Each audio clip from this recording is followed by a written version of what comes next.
Moins extrait du projet des sociétés de l'UFDG, par président Cellou Dalein Diallo, introduction. Guinéennes et Guinéens. Chers compatriotes. Pourquoi faut-il un profond changement de gestion de notre société? En réponse à cette question, 3 raisons principales me paraissent évidentes. La première, c'est la nécessité de mettre rapidement fin à la souffrance du Guinéen, victime du dysfonctionnement chronique de l'État, en démontrant ainsi que la misère matérielle et morale qui imprègne sa vie n'est pas une fatalité dans un pays comme la Guinée. La deuxième, c'est la nécessité d'instaurer la démocratie et de bâtir un État de droit solide, capable de redonner confiance aux citoyens en lui garantissant la justice, l'équité et la sécurité dont il a besoin pour se passer de l'ethnie et de la région comme refuge et recours souvent mythiques. En effet, plus l'État est faible et défaillant, plus les sentiments ethniques et régionalistes sont forts et risquent d'avoir un effet dissolve sur le ciment de la nation. La troisième, c'est le besoin de réconcilier les Guinéens avec eux-mêmes et d'affirmer leur capacité à mettre en valeur leur riche potentiel au profit de tous. Le projet de société de l'UFDG se veut réaliste, novateur et rassembleur. Il n'impose rien de dogmatique, mais propose, oriente et demande l'appui et l'implication de tous les Guinéens dans sa mise en œuvre. L'UFDG y réaffirme sa conviction que toute société démocratique repose d'abord et avant tout sur le principe de l'égalité des droits, de l'égalité des chances et sur le respect des droits humains fondamentaux. Parti de la loi et de l'ordre, l'UFDG soutient que la vocation de l'État est de juguler crimes et délits, et de garantir aux individus paix, tranquillité et protection de leurs personnes et de leurs biens contre toute forme de violence et d'arbitraire. C'est pourquoi l'UFDG s'attache à définir les bases nécessaires pour renforcer et développer les institutions républicaines ainsi que leurs structures de gouvernance politique et économique. Le rôle de l'État dans ses fonctions régaliennes doit être rétabli et renforcé, surtout pour rendre plus efficaces les institutions administratives et judiciaires dans un environnement serein de démocratie citoyenne.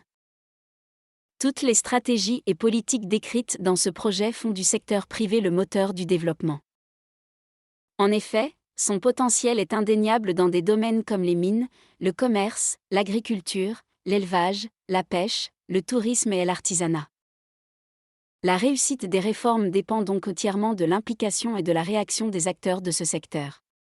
Mais, l'essor et l'épanouissement de ce secteur se heurtent à des contraintes liées à un cadre juridique et institutionnel peu incitatif, à la faiblesse des infrastructures de base entraînant un coût élevé des facteurs, au faible niveau de formation et de qualification des ressources humaines et à l'absence de coordination entre les intervenants, État, ONG, bailleurs de fonds.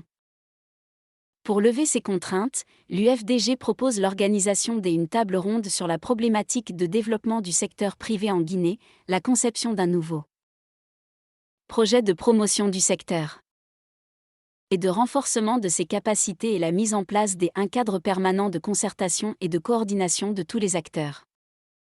C'est par la mise en œuvre de ces réformes que nous pourrons fonder les bases d'une démocratie véritable, réconcilier les Guinéens avec eux-mêmes, développer une culture de la paix, rétablir les équilibres macroéconomiques, relancer durablement l'activité économique afin d'accéder à des volumes importants d'aide et accroître nos chances de faire reculer la pauvreté. Ce projet de société comporte 5 chapitres. 1. Le premier porte sur la gouvernance politique et l'état de droit. Il rappelle les principes et valeurs auxquels croit l'UFDG. Il traite de l'égalité des sexes et de la protection sociale, propose des réformes pour améliorer l'efficacité du système judiciaire, de la décentralisation, de forces de défense et de sécurité, de l'administration ainsi que des mesures pour renforcer les capacités de la société civile et des médias.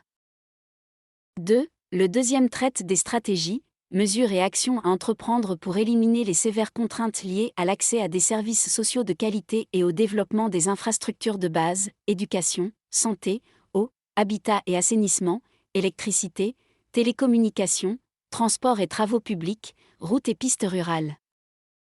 Ce chapitre s'étend largement sur la réforme du secteur éducatif qui est au cœur de la stratégie de l'UFDG pour assurer une meilleure adéquation entre la formation et les besoins du marché de l'emploi afin de résorber le chômage, tout en créant les conditions d'une croissance accélérée et durable. 3. Le troisième traite de la gouvernance économique et des réformes structurelles et met l'accent sur les mesures à entreprendre pour rétablir la stabilité macroéconomique et accélérer la croissance. Les secteurs de l'agriculture, de l'élevage, de la pêche, des mines, de l'industrie, du tourisme et de l'artisanat et de l'environnement entrent tous dans ce schéma. 4. Le quatrième traite de la jeunesse, des sports, des arts et de la culture. Un accent particulier est mis sur l'emploi des jeunes et le développement des arts et des sports. La culture est traitée sous sa double dimension sociale et économique en tant que fondement de l'identité nationale et activité créatrice de revenus à travers les métiers de la culture. Les ballets africains, les ballets Djoliba et l'ensemble instrumental national qui ont atteint la célébrité grâce à un talent reconnu ont porté loin nos valeurs culturelles et apporté à notre pays reconnaissance et considération. Il en est de même pour le Afia Football Club dans le domaine du sport. 5. Le cinquième traite, enfin, de la politique étrangère, de la coopération, de l'intégration africaine et des Guinéens de l'étranger. Le projet redéfinit les missions assignées à notre diplomatie et souligne le rôle et les attentes de nos compatriotes résidant à l'étranger dans le processus démocratique et le développement du pays. Je reste convaincu que pour qualifier, rationaliser et accroître l'efficacité des réformes, l'UFDG doit forcément s'appuyer sur une démarche qui privilégie la démocratie participative. Dans un système pluraliste, cette démarche présente l'avantage d'obtenir l'adhésion du plus grand nombre de citoyens et de contrer les forces hostiles au changement qui s'attaquent souvent à des réformes, indispensables par des méthodes populistes.